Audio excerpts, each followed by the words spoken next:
Hello বন্ধুরা, good evening. এই দেখো গণেশ পুজোর প্যান্ডেল শেষের মুখে হতে চললো। গণেশ দাদাও বসে আছে, প্যান্ডেলের মধ্যেই গণেশ ঠাকুর তৈরি হচ্ছে। এখানেই সব রূপসজ্জা দেবে গণেশ ঠাকুরের। বাইরে লাইটিংয়ের ব্যবস্থা আছে। এই গণেশ পুজো দিয়েই শুরু। এই যে সব ছেলেরা এরা সব প্যান্ডেল করছে।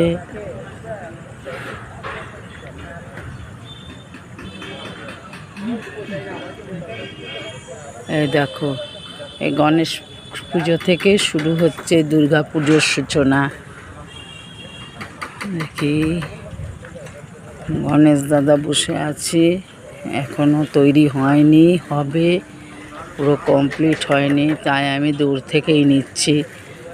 কমপ্লিট হলে একটা আলাদা